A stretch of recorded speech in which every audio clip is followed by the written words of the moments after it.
बिस्मिल्लाहिर्रहमानिर्रहीम, अस्सलाम वालेकुम नाज़रीन, आप देख रहे हैं प्रोग्राम खबर क्या है और मैं हूं आपकी मेज़बान फरजाना सिद्दीक। आज आपको बताएंगे कि एचईसी की नाअहली, कमज़ोर पॉलिसी या फिर बंदरबांट, बैरून मुल्क स्कॉलरशिप पर पढ़ने जाने वाले तलबा फरार हो गए हैं। तलबा यूरोप, अमरीका, बरतानिया, कनाडा और ऑस्ट्रेलिया पढ़ने गए थे। बैरून मुल्क स्कॉलरशिप प्रोग्राम के नाम पर तलबा मफरूर और नादहिंदा निकले थे। मज़ीद तफसीलात बताने के लिए हमारे साथ मौजूद होंगे नुमाइंदा ख़ुसूसी इस्लामाबाद रियाजुल हक। जबकि दूसरी खबर में आज हम आपको बताएंगे कि महकमा ख़जाना और अकाउंटेंट जनरल सिंध के ज़ेर इंतज़ाम चलने वाले डिस्ट्रिक्ट अकाउंट्स दफातर में गुज़िश्ता 15 सालों से अरबों रुपए के करप्शन के इंकशाफात हुए हैं, जिसमें सबसे ज़्यादा डिस्ट्रिक्ट अकाउंट्स ऑफिस हैदराबाद सरे फहरिस्त रहा है, जिसमें पेंशन, जीपी फंड्स और दीगर जाली अदायगियाँ करके कौमी खजाने को अरबों रुपए का नुकसान दिया गया है। मज़ीद तफसीलात बताने के लिए हमारे साथ मौजूद होंगे in charge investigation cell south Mansoor Mugiri. जबकि तीसरी खबर में हम आपको बताएंगे कि मुल्क भर में 60% पानी कम हो गया है। सिंध में पानी का शदीद बहरान पैदा हो गया है। मुल्क भर में खरीफ के लिए पानी नहीं मिल सकेगा, सिर्फ माल, मवेशी और इंसानों के पीने के लिए ही पानी दस्तयाब होगा। सिंध के 15 अजला में खुश्क साली डिक्लेयर कर दी गई है। मज़ीद तफसीलात बताने के लिए हमें ज्वाइन करेंगे नुमाइंदा कराची जाहिद कोकर। तो चलते हैं आज की पहली खबर की जानिब। नाज़रीन, गैर मुल्की स्कॉलरशिप्स पर गए मफरूर स्कॉलर्स का एचईसी को चकमा देने का सिलसिला आज भी जारी है। कौमी खजाने को अरबों रुपए का नुकसान होने का इंकशाफ हुआ है। फुल ब्राइट स्कॉलरशिप में भी पाकिस्तानी तलबा की वजह से मनसूखी का शिकार है। एचईसी स्कॉलरशिप की रकम वापस ना लौटाने वालों के खिलाफ क्या कानूनी कार्रवाई की जा सकेगी? मजीद तफसीलात जान लेते हैं नुमाइंदा ख़ुसूसी इस्लामाबाद रियाजुल हक से।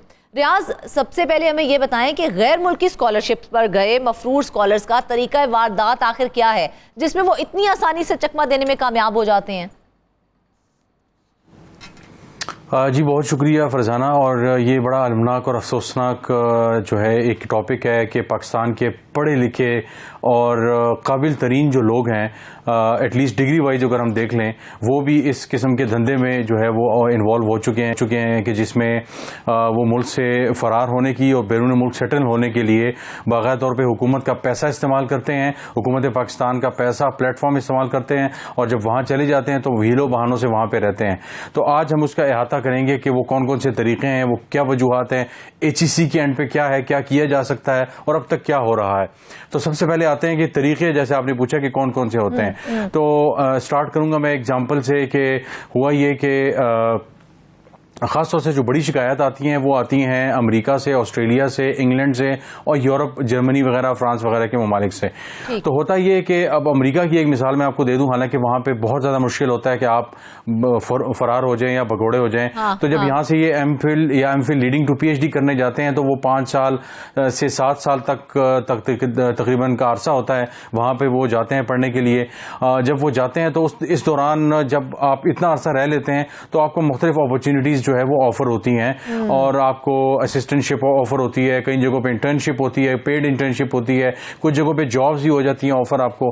तो फिर आपका जो है वो मुंह ललचाता है कि जनाब अब यहीं पे कुछ कर लेते हैं। अब फैमिली भी आपके साथ होती है मोस्टली केसेस में, तो फिर उसमें यह किया जाता है कि वो बहाना बनाते हैं कि जनाब हमारा बच्चा बीमार है, हमारे बच्चे का जो इलाज है वो सिर्फ यहीं पे हो सकता है, वो दुनिया में कहीं नहीं हो सकता, लिहाजा हमें कुछ अरसा और स्टे करना है। क्योंकि एचईसी के साथ उनका बॉन्ड स्टे होता है कि जो ही आपकी ये डिग्री कंप्लीट होगी आपने पाकिस्तान वापस आना है, और हर सेमेस्टर की या सालाना या सेमेस्टर वाइज जो फी है वो एचईसी की तरफ से यूनिवर्सिटी को अदा की जाती है, और उनकी जो रिजल्ट कार्ड या रिपोर्ट कार्ड या परफॉर्मेंस शीट जो होते हैं वो भी एचईसी के साथ शेयर होती रहती है। तो बाकायदा एचईसी इस मामले पे सारा अपडेटेड होता है कि इनको क्या क्या चीजें मिल रही हैं और क्या क्या हो रहा है। लेकिन जब इस तरह के हिलो बहानों पे आ जाते हैं तो कई ऐसे होते हैं कि एक तो ये बीमारी का बहाना बना लेते हैं, अपनी बीमारी का या बच्चों की बीमारी का, या फिर कुछ कई जो है वो कह लेते हैं कि जनाब हमारे बहुत ज़्यादा इश्यूज हो गए हैं, पर्सनल इश्यूज हो गए हैं, हमें कुछ टाइम दे दें, हम यहाँ पे ये कर रहे हैं, हम वो कर रहे हैं। तो टाइम लेना शुरू कर देते हैं और उसके बाद कुछ अर्से बाद वो कॉन्टैक्ट ही ख़त्म कर देते हैं। लेकिन उनकी ज़ाहिर जो शॉर्टी बॉन्ड्स उनके साथ साइन वगैरह किए होते हैं वो बहुत ज़्यादा स्ट्रांग नहीं होते। मिसाल के तौर पर उनके जो ज़मीनों के मामलात होते हैं, उनसे ज़मीनों पर और जायदाद वगैरह जो उनकी ख़ानदानी होती है, उनके पेरेंट्स पे, उन पर साइन वगैरह लिए जाते हैं। तो वो जब जाते हैं वहाँ पर उनके गाँव वगैरह में, वो उनके घरों में, तो वो कहते हैं जनाब ये तो हमारा आबाई घर है, हम यहाँ पे रह रहे हैं, ठीक है ये घर लिखा होता हमारे बच्चे के नाम, लेकिन आप अब हमसे ये ले लेते हैं, ये क्या? तो फिर अदालत में उनके खिलाफ जाया जाता है। जब अदालत उनके खिलाफ जाया जाता है तो कोर्ट्स के केसेस जो हैं वो आपको पता है साल हर साल चलते रहते हैं, वो अपने मसाइल बयान करते रहते हैं। यहाँ से एचईसी जाहिर है ये कहता है कि हमने इन पे लाखों रुपए लगाए हुए हैं, हजारों डॉलर्स इन पे लगाए हुए हैं, तो इनका वापस आना बनता है। तो ये कश्मकश जो है वो चलती रहती है। तो ये एक अमेरिका की एक मिसाल है। फिर मैं आपको मिसाल दूं कि कुछ जगहों पे कोरिया की एक मिसाल है कि वो वहां पे क्या हुआ कि बच्चों को यहां से भेजा गया। जी, जब यहां से उनको भेजा गया तो हुआ ये कि जब वहां चले गए तो अच्छी परफॉर्मेंस हुई, तो उनको वहीं पे जॉब्स वगैरह की भी ऑफर हुई पीएचडी के स्टूडेंट्स से। तो जब जॉब्स की ऑफर हुई तो कुछ आ चुके थे, उनको ऑफर हुई है, कुछ वहीं पे थे। तो कुछ जो वहीं पे थे उन्होंने कहा हम तो वापस नहीं आ रहे, हमें जॉब की ऑफर हुई है, बड़ी अच्छी ऑप्शंस हैं, हम पाकिस्तान का नाम रोशन कर सकते हैं, प्लीज हमें आने दें। और जो यहाँ पे थे उन्होंने कहा जनाब आप हमें जाने दें, हम तो ये करेंगे वो करेंगे। तो एचईसी ने कहा कि आपके साथ तो मुआहदा हो चुका है कि आपने अब यहाँ वापस आना है, और जो यहाँ पे हैं कम से कम 5 साल पाकिस्तान में रहना है, सर्व करना है, पाकिस्तानी यूनिवर्सिटीज में पढ़ाना है, क्योंकि सारे स्कॉलरशिप्स का मकसद ये है। ये तो वो स्टूडेंट है ना जिनकी हम आज बात कर रहे हैं, लेकिन अगर इससे कबल देखा जाए तो हमने उन उस्ताज़ा का भी जिक्र किया था जिनको स्पेशल कोर्सेज के ऊपर यूनिवर्सिटी की जानिब से स्कॉलरशिप दे के बैरून मुल्क भेजा जाता था, वो भी आज तक वापस नहीं आए हैं। तो ये मामलात जो हैं ये आखिर कब तक ऐसे चलते रहेंगे? अब इसमें कई ऐसे इश्यूज हैं। मिसाल के तौर पर अगर बात की जाए कि ये सारा मामला होता क्यों है। अब एचईसी जो है वो श्योरिटी बॉन्ड्स उनके साथ साइन करता है, उनके आईडी कार्ड्स होते हैं, उनके एड्रेसेस होते हैं, और वो ये होता है एक किस्म की जो इंश्योरेंस रखी जाती है बहुत वीक सी होती है। अब मैं जो कोरिया की मिसाल दे रहा था तो उसके जो रिजल्ट में जो कुछ हुआ इस दूसरे सवाल जो आपने किया उसका जवाब उसी में है। कोरिया में जब ये सारा मामला हुआ तो शोर मचा। इन्होंने क्या किया, एचईसी ने इंटीरियर मिनिस्ट्री को लिखा कि जनाब इन सब बच्चों के नाम ईसीएल लिस्ट में डाले जाएं, क्योंकि they are bound to be here, और इन्होंने यहां पे रहना है, 5 साल यहां पे पढ़ाना है, ये ऐसे मुल्क से कैसे बाहर जा सकते हैं। अच्छा, जब ये ईसीएल वाली खबर लगी तो पूरे मुल्क में जनाब मीडिया पे चलना शुरू हो गई कि जनाब पाकिस्तान के पढ़े लिखे होनहार बच्चों के नाम ईसीएल पे डल गए, और ये हो गया और वो हो गया, शोर मचना शुरू हो गया। अब ये एक मसला जाहिर आ गया। अब पब्लिक तो ये देखती है हाय हमारे पढ़े लिखे बच्चों के नाम ईसीएल पे चले गए, लेकिन दूसरी तरफ उन्होंने तो साइन किए हुए थे इन तमाम डॉक्यूमेंट्स में कि हमने मुल्क से बाहर नहीं जाना, हमने पाकिस्तान आगे सर्व करना है। तो अब जाहिर है फिर उनके नाम हटाने पड़े। अब कल पब्लिक अकाउंट्स कमेटी में हमने जाहिर स्टोरी को उठाया भी, क्योंकि एक अरसे से मैं इसको कवर भी करता रहा हूं, और ये बड़ा हमेशा से एक बर्निंग इशू रहा है कि पब्लिक एक्सचेकर का पैसा जब इतना ज्यादा वफर जो है वो तादाद में पाकिस्तान की अवाम पे लगाया जा रहा है, पढ़े लिखे ब्रेन पे लगाया जा रहा है, और वो उनसे बाहर जाते हैं और वापस नहीं आते, या फिर वहां से जाते हैं और वो कहते हैं हम पैसे नहीं भेज सकते, हालांकि वो डॉलर्स और पाउंड्स में वहां पे कमा रहे होते हैं, और कहते हैं हमारे हालात खराब है, हम तो खराब हो गए, हम लुट गए। तो अब एचईसी कल जब पब्लिक अकाउंट्स कमेटी में उन्होंने कुछ दिनों पहले जब सजेस्ट किया, और उन्होंने ये कहा कि जनाब ये जो सारा मामला है आप ये करें कि इनके शनाख्ती कार्ड कैंसिल करें, इनके पासपोर्ट कैंसिल करें, और इसके साथ साथ इनके खिलाफ एफआईआर करें। चेयरमैन जो public accounts committee Junaid Akbar ने कहा इनके खिलाफ एफआईआर करें। ये कैसे पाकिस्तान का पैसा, और शाजिया मरी समेत तमाम मेंबरान ने कहा कि ये तो बहुत ही गैर कानूनी और गैर अखलाकी हरकत है कि पाकिस्तान के पैसों पे, पाकिस्तानी अवाम के पैसों पे आप बाहर जाते हैं। बिल्कुल रियाज, ये पाकिस्तानी पैसे का जिक्र हो रहा है तो हम इसका जिक्र कर ही लेते हैं कि कौमी खजाने को स्कॉलर्स के फरार की वजह से अब तक कितना माली नुकसान उठाना पड़ा है। अब तक तकरीबन 1.5 अरब के नुकसान का बताया जा रहा है, और कहा जा रहा है कि ये से कहीं ज्यादा भी हो सकता है। लेकिन इसकी जो रिकवरी है पब्लिक अकाउंट्स कमेटी को बताई गई कि तकरीबन निस्फ के करीब जो रिकवरी है वो हो चुकी है। लेकिन हर साल जब बच्चे बाहर जाते हैं तो उसके साथ तादाद जो है वो बढ़ती और कम होती रहती है। इसमें कई ऐसे स्कॉलरशिप्स हैं जिनको कैंसिल कर दिया गया, जिनके जो बच्चे वहीं पे रह गए, तो बहुत सी जगहों पे प्रोग्राम को रिव्यू करने की कोशिश की गई। अब जब हाई एजुकेशन कमीशन के लोगों से बात की जाती है कि आप इस तरह की चीजें क्यों प्लान करते हैं कि इस तरह के बच्चे वहां चले जाते हैं फिर वापस नहीं आते, उन्होंने कहा कि इसका जो हल है वो एक ही हल है, और बड़ा अहम हल उन्होंने तजवीज़ किया। और ये उन्होंने कहा कि हम ये वजारत जो दाखिला है और फॉरेन ऑफिस के साथ ये शेयर कर भी चुके हैं, और वो ये है कि स्टूडेंट पासपोर्ट हो, यानी जब तक इनकी डिग्री है ये पासपोर्ट जो है वो स्टूडेंट पासपोर्ट होगा, उसके बाद ये पासपोर्ट वैलिड नहीं होगा। आप ना मुल्क में, उस मुल्क में क़याम कर सकते हैं जहां पढ़ रहे हैं, ना उस मुल्क में एक्सटेंड जो है वो अपना वीजा कर सकते हैं। 6 साल, 7 साल, 5 साल, जितने साल की भी आपकी पढ़ाई है वो मुकम्मल हुई, आपका पासपोर्ट और वीजा एक्सपायर हो गया, आपने पाकिस्तान वापस आना है। अब ये एक ऐसी तजवीज़ है जिस पे अमल हो सकता है। बाकी उनके पासपोर्ट ब्लॉक कर देना, ये चीजें वो चीजें, क्योंकि वो अदालतों में चले जाएंगे और वो कहेंगे हमारा बेसिक ह्यूमन राइट है, हमने उम्रा करने जाना है और हमें ये मसला है वो मसला है। तो ये बहुत सी चीजें ऐसी हैं कि जिससे मसाइल में पेचीदगी आएगी। लेकिन ये स्टूडेंट जो पासपोर्ट है, मेरा ख्याल है ये बड़ी साहिब और बड़ी मुनासिब जो है तजवीज है और इस पे अगर लेकिन अमल दरामद होना भी चाहिए। रियाज, अच्छा, हमने अपनी खबर में जिक्र किया है फुल ब्राइट स्कॉलरशिप का, तो ये फुल ब्राइट स्कॉलरशिप क्या है? और हमें ये भी पता चला था कि पाकिस्तानी तलबा की वजह से ये मनसूख हो गई है ये स्कॉलरशिप, तो वो क्यों हुई थी?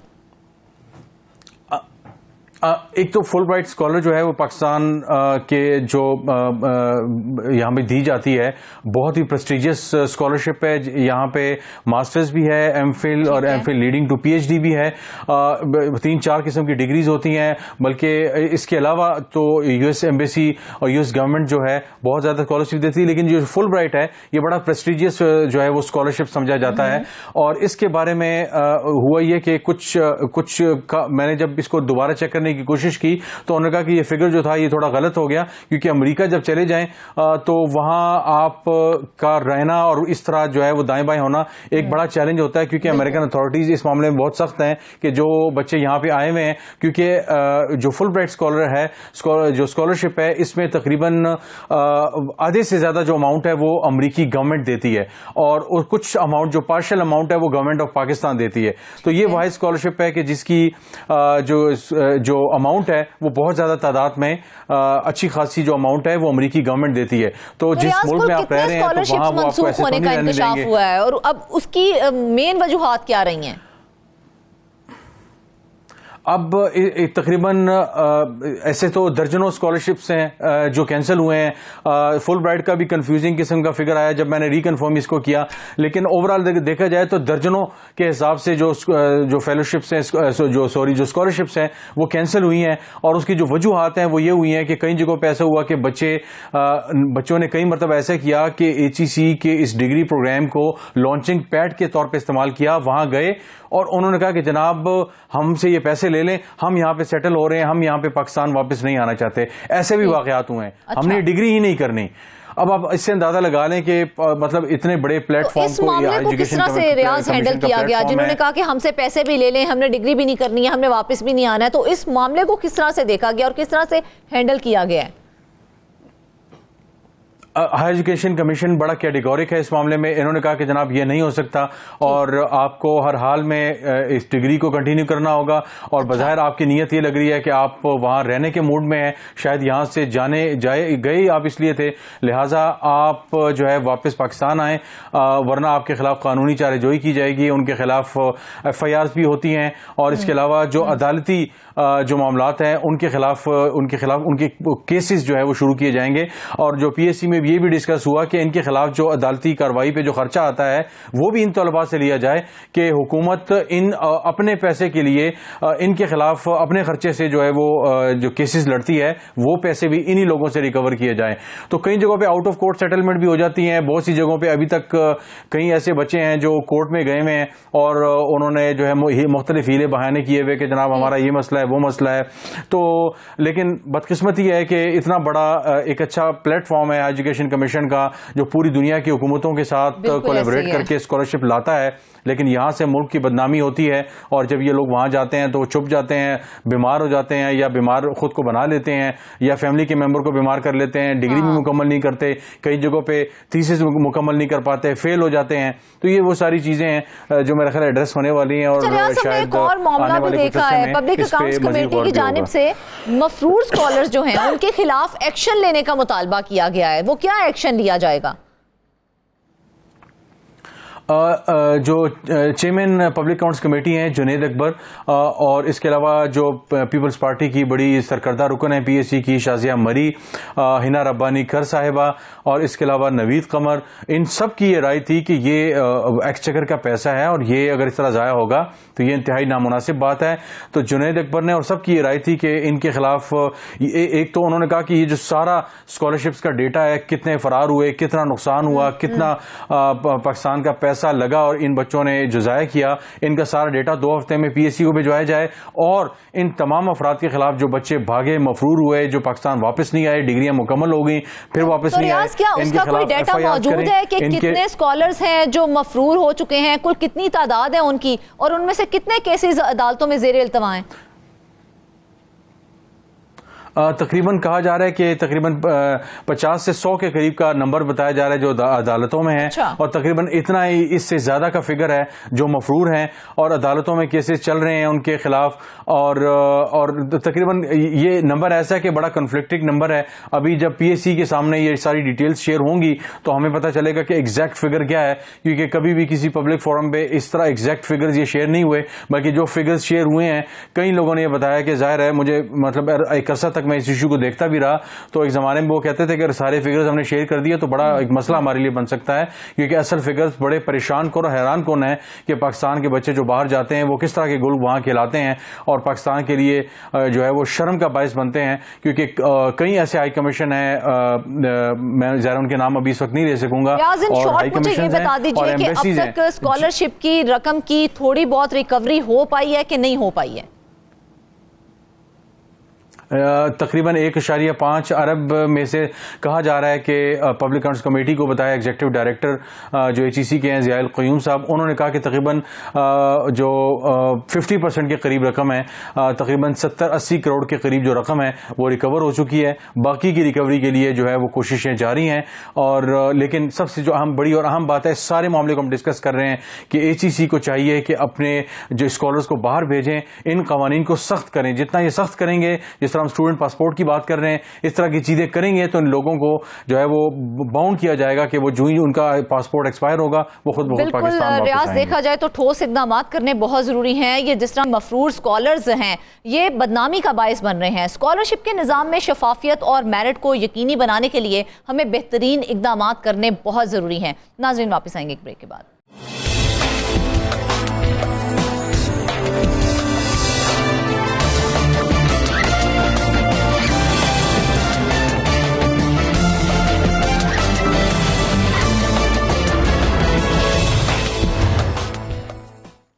वेलकम बैक नाजरीन। अब आपको बताएं कि महकमा ख़जाना और अकाउंटेंट जनरल सिंध के ज़ेर इंतज़ाम चलने वाले डिस्ट्रिक्ट अकाउंट्स दफातर में गुज़िश्ता 15 सालों से अरबों रुपए के करप्शन के इंकशाफात हुए हैं, जिसमें सबसे ज़्यादा डिस्ट्रिक्ट अकाउंट्स ऑफिस हैदराबाद सर फहरिस्त रहा है, जिसमें पेंशन, GP फंड्स और दीगर जाली अदायगियाँ करके कौमी ख़जाने को अरबों रुपए का नुकसान दिया गया है। हैदराबाद में अफसरान अचानक अमीर होने लगे हैं, तो ये फार्मूला दीगर अजला के अफसरान ने भी इस्तेमाल किया, तो देखते देखते पूरे सिंध में ज़िले अकाउंट्स दफातर करप्शन के गढ़ बन गए हैं। तफसीलात बताने के लिए हमें जो है in charge investigation cell south Mansoor Mugiri ने।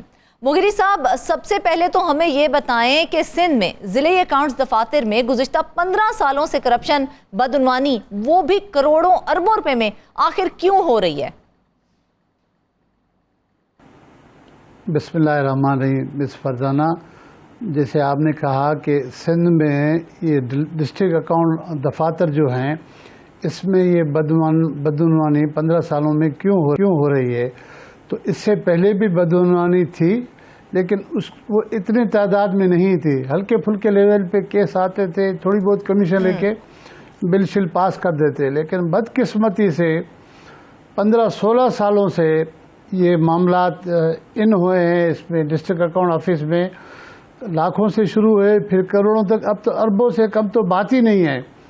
और ख़ास तौर पर जब हैदराबाद है, वो सेकंड लार्जेस्ट सिटी है, दूसरा बड़ा शहर है सिंध का, जहाँ पर ज़िले अकाउंट दफ्तर जो है वो बहुत बड़ा मैटर करता है, जहाँ पर सारे सरकारी अदायगियाँ वहाँ आती हैं, वहाँ से फिर आगे मुख्तलिफ कंपनीज़ में या मुलाजमीन को या दीगर लोगों को वहाँ से अदायगियाँ की जाती हैं।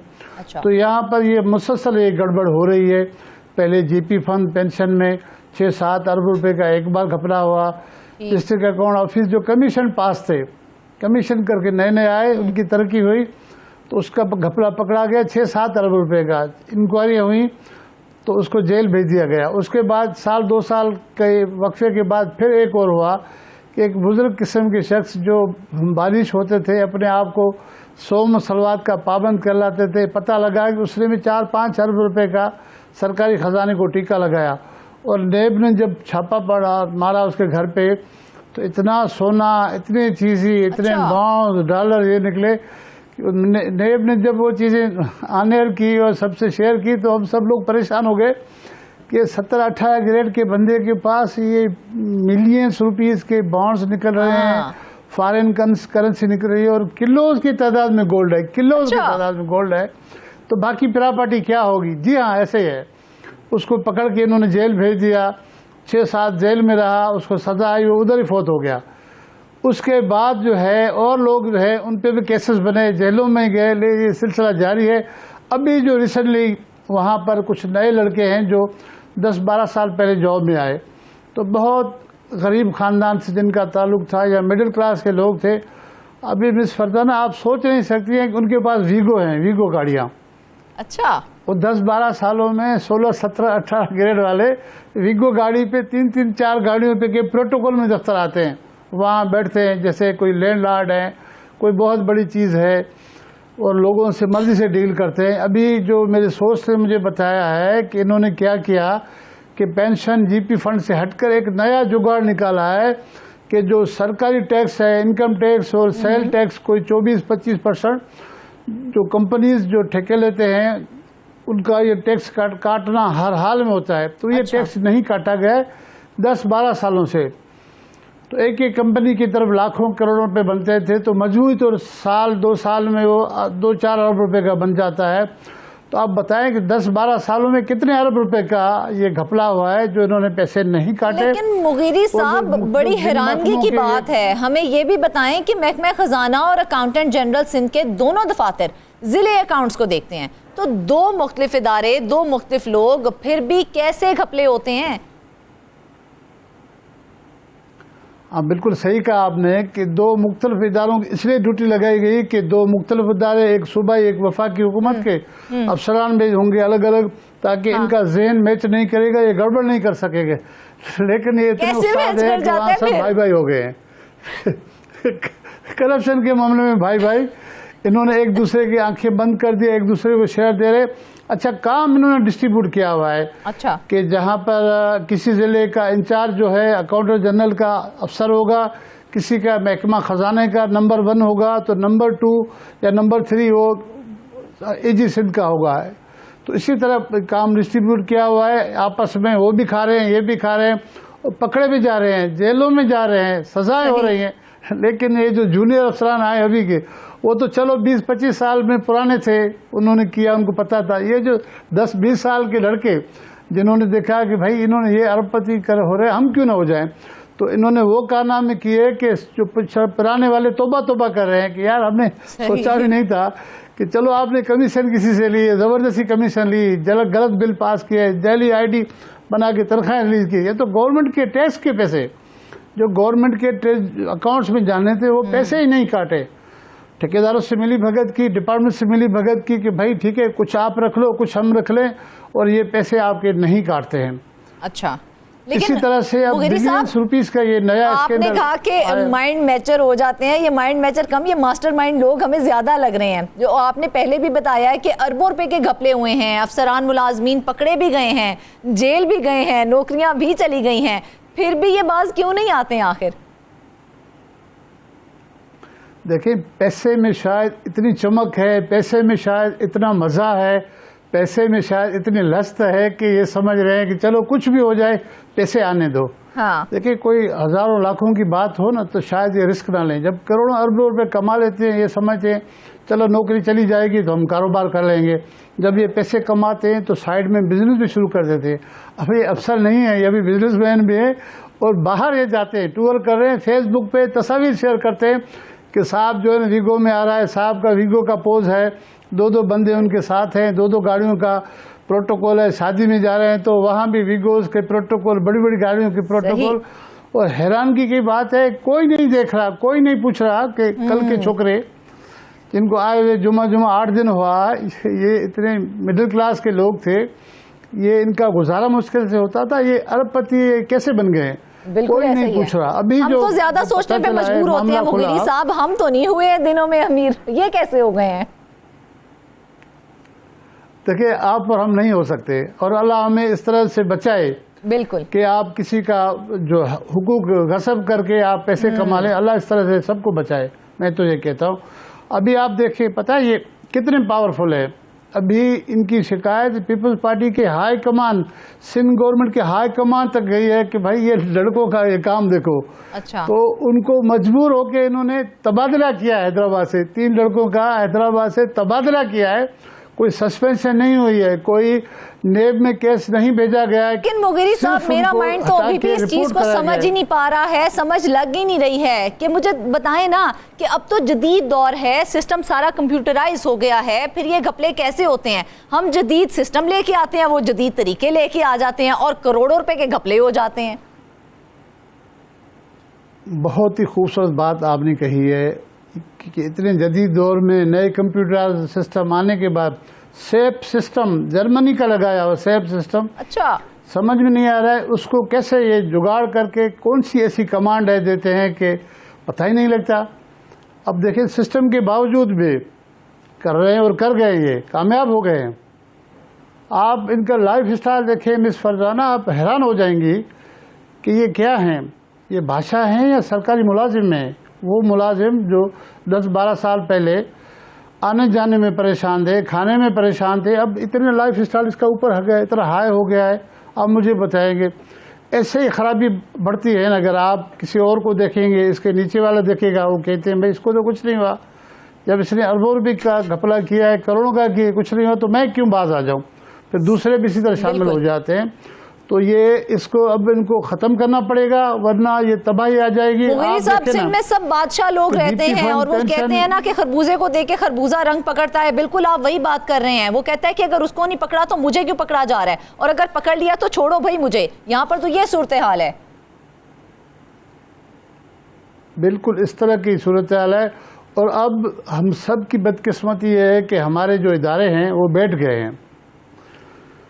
नेब को आप देखें, नेब अमेंडमेंट के बाद वो भी ठंडे पड़ गए। एंटी करप्शन गरीब वालों के तो उन्होंने हाथ पहले ही बांध के रखे हैं, तो अब एंटी करप्शन वाले क्या कर रहे हैं? नया जो डायरेक्टर साहब है को देख रहे हैं, मुझे ज़ाती तौर पर पता है कि उसको क्या इंस्ट्रक्शन है। चेयरमैन साहब बहुत अच्छे इंसान है, शरीफ इंसान है, चाहते हुए भी कुछ नहीं कर सकते, वरना ये सूबाई मामला है। सूबाई गवर्नमेंट एंटी करप्शन को इतनी अथॉरिटी दे कि भाई ये हमारे पैसे, हमारे फंड्स हैं जो हम दे रहे हैं मुलाजमीन को, उनको नहीं छोड़ रहे हैं।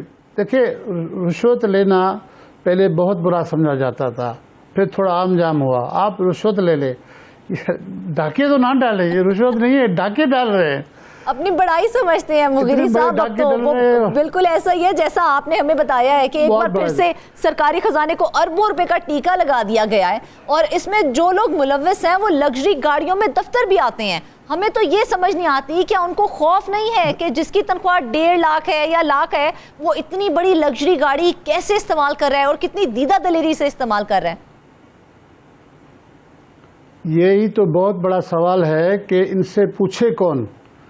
सिंध गवर्नमेंट को पीपल्स पार्टी की क़यादत ने नोटिस लिया है। अच्छा, उनको पता चला है कि भाई ये तो सरकार का भी नुकसान कर रहे हैं। पहले तो लोगों से ले रहे थे, अब सरकार के जो टैक्स के पैसे जमा होने वो ही खा रहे हैं।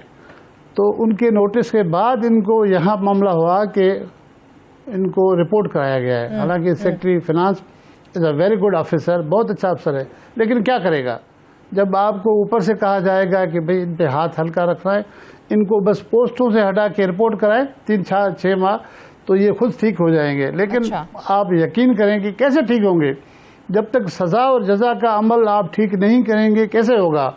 तो जिस तरह की बर्बादी महकमा ख़जाना के ज़िले अकाउंट दफातर में हो रही है मिस फरजाना, तारीख़ में कभी नहीं हुआ है। इन 15, 16, 17 सालों में सिंध की तारीख में कभी नहीं हुआ इस महकमे में। सिंध में बहुत से ऐसे काम होते हैं जो तारीख में पहले कभी नहीं हुए। आप हर बार ऐसा मामला, छूता मामला लेके आते हैं कि हम खुद दंग रह जाते हैं। मैं यही तो बताना चाह रहा हूँ। जब मुझे सोर्स ने ये चीज़ें दी, मुझे उन्होंने बताया, मैं हैरान हो गया कि इनकम टैक्स, सेल टैक्स, वो तो गवर्नमेंट के ट्रेजरी में जाना ही जाना है, इनको भी ये नहीं छोड़ रहे हैं। अब वो जो लोग हैं, मैं जब उनका प्रोफाइल देख रहा था कि वो बड़ी बड़ी गाड़ियाँ हैं, वीगो गाड़ी है, रेवो है, और बड़े बड़े सियासी लोगों से तस्वीर निकलवा के, बड़े बड़े हुक्मरानों से तस्वीर निकलवा के वो फेसबुक पे अपलोड भी कर रहे हैं। वो अपने दफातर में लोगों को बताते हैं, देखो मेरा कंटेंट कितना बड़ा है, ये देख लो, ये पीछे तस्वीर देख लो। ठीक। तो जो लोग आज जाने वाले लोग हैं काम के लिए, वो तो हिरासा होंगे ना, कौन इनसे बात करेगा? मुगेरी साहब, हमने सुना था कि कुछ लोग ऐसे भी हैं जिनके खिलाफ कोई कार्रवाई हुई है, तो वो जो मामूली सी कार्रवाई हुई है उसके बाद उनका स्टेटस क्या है? क्या वो लग्जरी गाड़ियां खत्म हुई या उनका शाहाना लाइफस्टाइल खत्म हुआ? नहीं, बिल्कुल नहीं। उनको रिपोर्ट कराया गया और ये एक जिले का अभी मामला नहीं है, अब 3 जिलों का। तो मुझे पता चला है कि 3 जिलों में इन्होंने एक बड़ा रैकेट बनाया। 15-20 लोगों ने आपस में एक रैकेट बनाया कि मुझे ये केस मिलेगा, मैं आपको दूंगा, आप वहाँ से करोगे, आपके पास जो केस होगा मैं यहाँ से करूँगा। इस तरह रैकेट बना के जामशोरो, हैदराबाद और दादू में ये बहुत बड़ा रैकेट है। इस रैकेट ने अरबों रुपए का नुकसान दिया। अब रिपोर्ट होने के बाद ठाठ में और मजीद ठाठ में है और बता रहे हैं लोगों को कि कोई बात नहीं, हमसे फिलहाल नाराज़ हुआ है या फिलहाल लेडी नाराज़ हुई है तो कोई बात नहीं, हम कुछ दिनों में उनको राज़ी कर लेंगे, फिर पोस्टिंग आ जाएगी। और वाकई हमने देखा भी है। अब जो मौजूदा सिंध बिल्डिंग कंट्रोल अथॉरिटी का डीजी जिसको लगाया गया है, उसको हटाया गया इसी बात पे था। अच्छा, फिर उसको लगा दिया गया। आप बदनाम से बदनाम तरीन बड़े बड़े ओहदों पे लगते हैं और उन इदारों को मुगेरी साहब, सोचने वाली एक बात तो ये है ना, मुझे ये बताएं कि अभी जिन अफसरान और मुलाजमीन ने नया तरीका इख्तियार किया है कि सरकारी टैक्स की रकम ठेकेदार कंपनियों से काटने के बजाय उनको फायदा देने के साथ खुद भी पैसे रखते हैं, तो जब रकम की कटौती नहीं करते तो साल में जब ऑडिट होता है तो उससे फिर कैसे बच जाते हैं ये लोग? देखिए, ऑडिट वालों को भी इन्होंने खराब कर दिया है। ऑडिट वाले भी पैसे ले रहे हैं, सच्ची बात है। अब ऑडिटर जनरल ऑफ पाकिस्तान को मंसूर साहब, मुझे सिर्फ एक बात बताएं, क्या कोई सही बंदा मौजूद भी है इस सिस्टम के अंदर? बहुत सारे सही बंदे हैं, ऐसे नहीं है कि नहीं हैं, बिल्कुल। उनको लगाते नहीं हैं, अगर लगाते हैं तो उनको पावरलेस कर देते हैं। उनके नीचे जो सिस्टम के लोग हैं उनको फुल फ्लेज कर देते हैं, कहते हैं सब तुमने करना है, और उसको मैसेज दिया जाता है अब तुम्हें लगा दिया, आप खामोश रहो, आए बाएं शाएं, तुम्हें कुछ न देखना है न किसी को कुछ कहना है। अच्छा। बहुत सारी ऐसी मिसालें हैं और मैं इंशाल्लाह हर नए प्रोग्राम में इस तरह के चीज़ें लेकर आऊँगा, हर किसी के दास्तान। बिल्कुल मंसूर साहब, हम इस तरह के मामला हाईलाइट करना चाहेंगे नहीं, आप लोग जितने भी करप्ट हो जाएं हम वो मामला हाईलाइट ज़रूर करेंगे, क्योंकि जैसा मंसूर साहब ने कहा कि कुछ अच्छे लोग भी मौजूद हैं, अच्छे अफसरान भी मौजूद हैं, और हमारी तमाम तर तवक्कुआत जो हैं उन्हीं अफसरान से जुड़ी हुई हैं कि उन करप्ट अफसरान के खिलाफ बड़ी कार्रवाई की जाए। नाज़रीन, वापस आएंगे एक ब्रेक के बाद।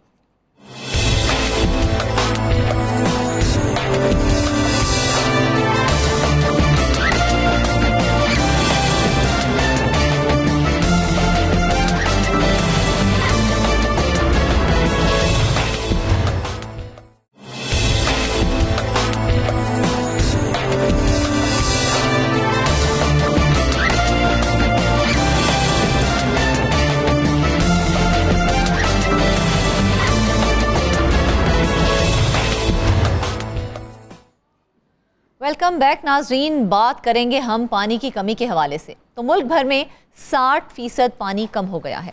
सिंध में पानी का शदीद बहरान पैदा हो गया। मुल्क भर में खरीफ के लिए पानी नहीं मिल सकेगा, सिर्फ माल मवेशी और इंसानों के पीने के लिए ही पानी दस्तयाब होगा। सिंध के 15 अजला में खुश्कसाली भी डिक्लेयर कर दी गई है। मज़ीद तफसीलात बताने के लिए हमें ज्वाइन किया है नुमाइंदा करार जाहिद खोकर ने। जाहिद, सबसे पहले हमें ये बताएं कि ख़ास तौर पर सिंध के हवाले से कि सिंध में पानी का शदीद बहरान पैदा हो गया है, हक़ाइक़ क्या हैं इस हवाले से? जी, थैंक यू सो मच।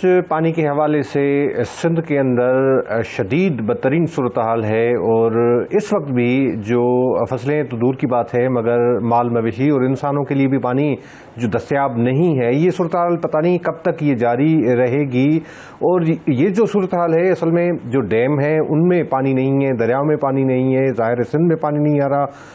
जो सूरत हाल बताई जा रही है कि इस वक्त तकरीबन 60% मजमूई तौर पर जो पानी की कमी है, और ये क्योंकि खरीफ की फसल भी अप्रैल और मई से शुरू होती है, तो इस वक्त भी कहा गया है कि फिलहाल इन फसलों को जो है काम ना करें क्योंकि पानी की शदीद किल्लत है।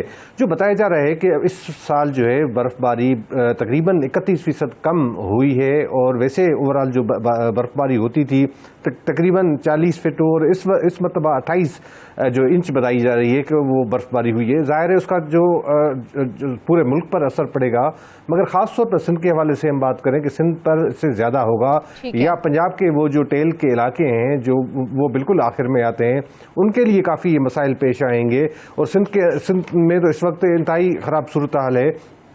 ये जो अदाद शुमार हैं उनके मुताबिक, क्योंकि डैम्स में पानी है नहीं, जो थोड़ा बहुत पानी जो मिल रहा है उसके मुताबिक जितने नहरें हैं सिंध के अंदर, बड़ी बड़ी नहरें हैं, उनमें से जो बंद हैं तकरीबन 3-4 नहरों को बिल्कुल बंद कर दिया गया है, जिसमें बेगारी सिंध फीडर है उसको बंद कर दिया गया है, रेनी केनाल है उसको बंद कर दिया गया है, राइस केनाल जो इस फसलों के लिए चावल की फसल उगाई जाती है उसको बंद कर दिया गया है। और उसके अलावा जो पिंजारी जो है ओल्ड फुलेली जिसको कहते हैं, उसमें भी पानी की 100% कमी बताई जा रही है, और उसके अलावा न्यू फुलेली जो है उसमें भी पानी की ये 100% कमी है। अब बात करते हैं कि दादू केनाल में जो है इस वक्त इस सीजन में ये केनाल जो है अपने हिस्से के मुताबिक भरे हुए होते हैं, और जो काश्तकार हैं, लोग हैं, उनको पानी मैसर होता है, मगर दादू केनाल भी इस वक्त तकरीबन 87% जो है वो पानी की किल्लत है। इसी तरह से रोडी केनाल में भी 65% है, और जो दूसरे जो फीडर हैं जिसमें अकरम वाह है इसमें 64% है।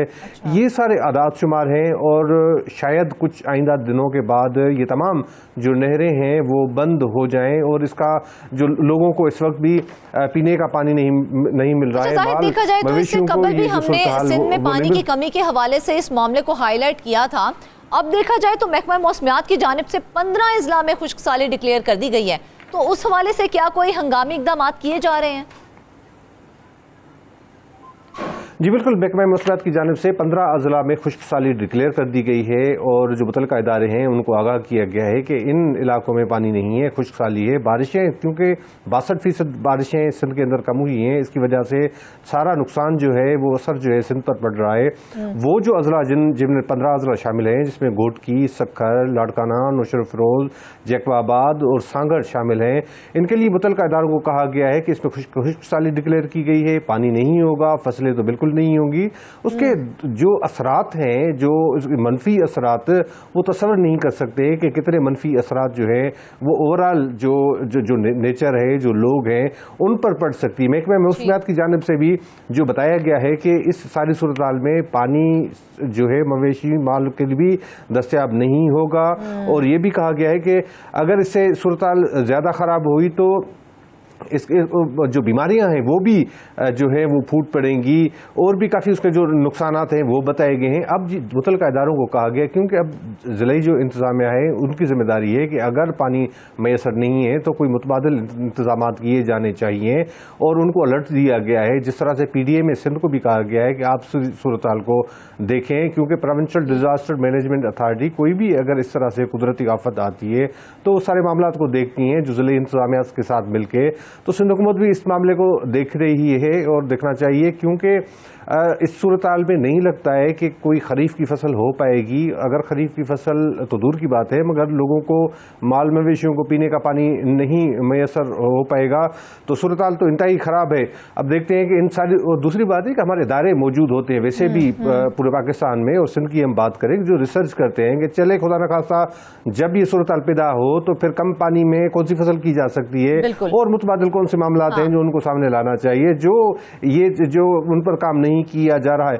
1997 में इस तरह की मगर ऐसी वर्स्ट सिचुएशन नहीं हुई थी, उस वक्त भी पानी की किल्लत हुई थी, और अभी माहिरीन बताते हैं कि 1997 के बाद जो है ये सूरत हाल पैदा की है, जिसको निपटने के लिए पूरे मुल्क को मतलब एक पेज पर होना चाहिए, और ख़ास तौर पर वो इलाके, वो सूबे जो इससे बिल्कुल उन पर असर ज़्यादा पड़ेगा, क्योंकि पंजाब और KP में तकरीबन 40-45% बारिशें कम हुई हैं, और ख़ास तौर पर पंजाब की जो आखिर वाला हिस्सा है, सेंसिटिव मामला है, खासा सेंसिटिव इशू है। उसके बावजूद हमने देखा कि कल सूबों में पानी की तकसीम के हवाले से इरसा की जानिब से जो इजलास तलब किया गया था वो भी बेनतीजा रहा है, तो उसकी क्या वजह सामने आई है? देखिए, पानी के हवाले से जो सूबे हैं उनके दरमियान काफ़ी मामलात और इख्तलाफात रहे हैं, और ऐसा कि इस वक्त भी ये कल भी इजलास हुआ था, इससे पहले भी टेक्निकल कमेटी का इजलास हुआ था।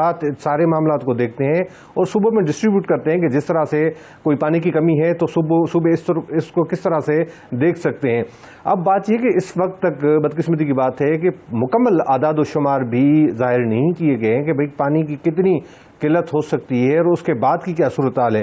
कल वाले इजलास में भी जो वाबडा के हुकाम हैं उन्होंने भी शिरकत की, महकमा मौसमियात की जानिब से भी जितने उनके नुमाइंदे थे या डैम्स को जो रिप्रेजेंट करते थे वो भी उन्होंने शिरकत की, और सारी सूरत हाल। अब बात यह है कि सिंध का शुरू से मुतालबा रहा है कि 91 के अकॉर्ड की पैरा 2 के तहत पानी की तकसीम की जाए, क्योंकि पाकिस्तान का आइन में ये चीज़ है और बनाया गया था मुतफ़क़ा तौर पर। मगर क्या हुआ, 2003 के बाद परवेज़ मुशर्रफ के दौर में एक 3 रुखी फार्मूला जो मुतारिफ कराया गया कि वो उसके तहत पानी की डिस्ट्रीब्यूशन होगी। सिंध का एतराज़ हमेशा इस मामले पर रहा है और कल के इजलास में भी ये तमाम चीज़ें सामने आई कि जो 3 रुखी फार्मूला है उसको जो उसके तहत डिस्ट्रीब्यूशन की जाए। इस मामले को डिटेल में जानने के लिए हमने राब्ता किया है सैयद ज़ैद से, सदर सिंध यूनाइटेड पार्टी हैं ये। सर, सबसे पहले बहुत शुक्रिया आपके कीमती वक्त का, आपने हमारे शो के लिए अपना वक्त निकाला। सर, बड़ा सेंसिटिव किस्म का मामला है, पानी की कमी हो चुकी है, 15 अजला में खुश्क साली डिक्लेयर कर दी गई है, क्या कहेंगे आप इस हवाले से? जी हाँ, ये खुश्क साली है और हमारे यहाँ तो कुछ डिवीजन्स में ये भी कहा गया है कि हम कैनाल में पानी छोड़ रहे हैं कुछ, लेकिन वो सिर्फ पीने के लिए, किसी ने भी ज़राअत के लिए इस्तेमाल किया तो ये क्राइम है। तो ये दिन आना था, क्योंकि हमारी माजी से लेकर आदाद और शुमार में बहुत गलत बयानी करते हैं। माजी में जो 3 है 1945, 1970 और 1991, तीनों आदाद और शुमार में अलग अलग हैं। पहले 103 और 104 MAF का है और 1991 अकॉर्ड 114 MAF बताए गए कि हमारे यहाँ पानी अवेलेबल है, जबकि इस तरह है नहीं। पानी कम है, उस पर आदाद और शुमार ज्यादा बढ़ा के फिर अपना हिस्सा बढ़ा के आमतौर पे ये होता है कि पानी ज्यादा लिख दिया, जितना पानी है नहीं, फिर उसका हिस्सा जो है 55 MAF होता है पंजाब का, 37 खरीफ में और 18 रबी में। तो वो कहते हैं हम अपना पानी ले रहे हैं। भाई सिस्टम में पानी 96 है, वापदा के आदत और शुमार ये हैं कि 96 MAF है और जो 6 MAF शॉर्टफॉल है ओवरऑल सिस्टम से, जो दयामीर भाषा से पूरा होगा। अब वो गलत आदाद शुमार कहते हैं, और फिर जब वो प्रैक्टिकल में आता है तो अब कह रहे हैं कि भाई टेक्निकल कमेटी की वजह से वो कैसे फैसला करेगी जब आदाद शुमार गलत होंगे और उसका यूजेज वो ना होगा जो हम कर रहे हैं। तो हर कोई कहते हैं पंजाब का ऐसा इतना, खेती का इतना, हमने ले लिया। तो आज देखें सिंध में जो तबाही होती है, कोस्ट में आके देखें, अगर इतना पानी बह रहा है नीचे तो फिर कोस्ट क्यों तबाह है? अच्छा। तो झूठे आदाद और शुमार और फ्लड मिथ जो बनाई है। तो ज़ैन साहब, बेसिकली आप ये कहना चाह रहे हैं कि ये जो पानी की तकसीम की जा रही है ये मुनसिफाना नहीं है? मुनसिफाना नहीं, आदाद और शुमार झूठे देकर और उसमें से वाटर अवेलेबिलिटी सर्टिफिकेट निकलवा लेते हैं, फिर उससे ग्रेटर थल कैनाल, फिर अब उसके लिए चोलिस्तान का बेस बनाते हैं। गलत आदाद और शुमार से खेलेंगे आप। जितना पानी बता रहे हैं जो गवर्नमेंट के डिपार्टमेंट, अगर उतना पानी है, और एक जो फ्लड मिथ बनाई है कि इतना नीचे पानी समंदर में जाया हो रहा है, ये भी झूठ है। अगर इतना पानी नीचे समंदर में जा रहा होता तो डेल्टा तबाह ना होता, डेल्टा की इरोजन ना होती। तो अफसोस ये है कि रियासती इदारे जहाँ हमारे जो आदाद शुमार से खेलते हैं वो अभी नहीं बताते कि सिंध में और पंजाब के कैनाल्स पानी कितना ले रहे हैं। वो गलत आदाद शुमार उससे ज्यादा ले रहे होते हैं पंजाब में, लेकिन वो कहते हैं कि नहीं हमने कम लिया हुआ है। तो आदाद शुमार का भी गेम है और इदारों भी जो गलत आदाद शुमार है, इसकी वजह से आज टेक्निकल कमेटी डिसाइड नहीं कर सकती, क्योंकि उसके पास पेपर में गलत आदाद शुमार है और मैदान में इतना पानी है नहीं। अच्छा, पानी कम है। ज़ैन साहब, इस वक्त हमारे नुमाइंदे जाहिद खोखर भी हमारे साथ मौजूद हैं, काफी रिसर्च की है उन्होंने इस हवाले से, वो आपसे सवाल करना चाह रहे हैं। जी जाहिद। श्योर। जी ज़ैन शाह साहब, अभी तो सारी सूरत हाल है क्योंकि इस वक्त जो है वर्स्ट तरीन सूरत हाल है पानी के हवाले से, कमी के हवाले से। अब आप क्या देखते हैं, क्योंकि आप एक पॉलिटिकल लीडर भी हैं और उसके साथ साथ एक काश्तकार भी हैं, अब जो खरीफ में इसका कितना नुकसान जो है वो काश्तकारों को होगा, और आप क्या समझते हैं कि सिंध हुकूमत या उसके इदारे इस सारी सूरत हाल से निपटने के लिए उन्होंने कोई हिकमत मिली, कोई लाहे अमल बनाए है उन्होंने?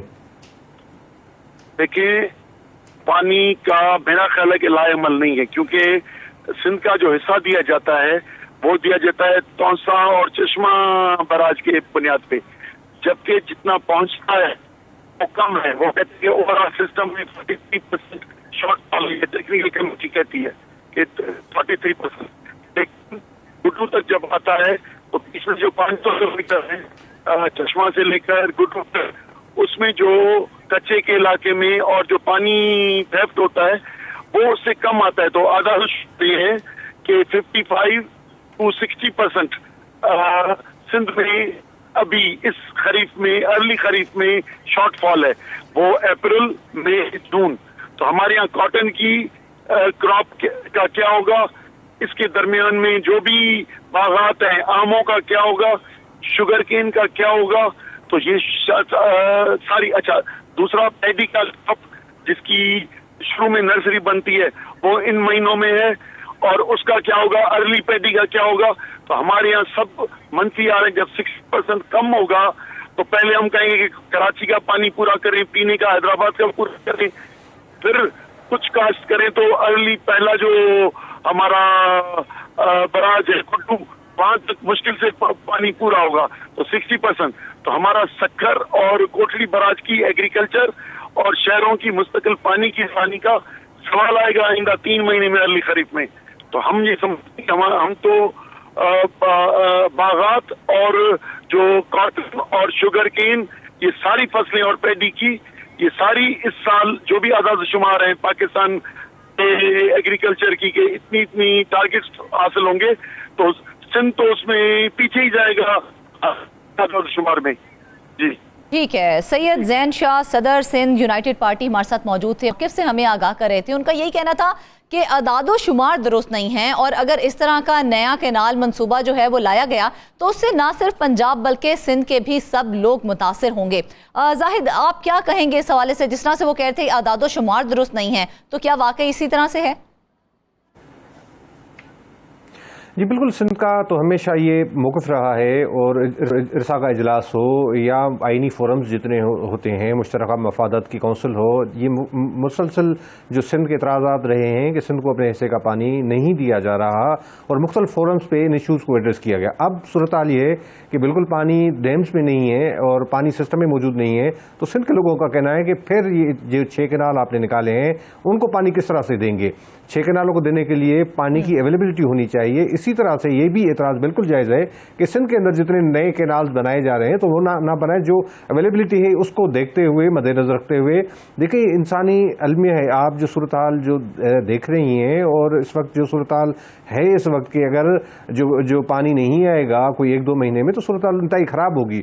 और ये तो बिल्कुल जाहिर देखा जाए तो आने वाले वक्तों में हमें दिखाई दे रहा है कि पानी के हवाले से काफ़ी संगीन सूरत हाल का सामना करना पड़ सकता है, और इसीलिए अब हमें चाहिए कि कोई ना कोई ठोस इक़दामात करें इस हवाले से। नाज़रीन, इसके साथ ही आज के प्रोग्राम से बस इतना ही। अपनी ढेर सारी दुआओं में हमें याद रखिएगा। इजाज़त दीजिए, अल्लाह हाफ़िज़।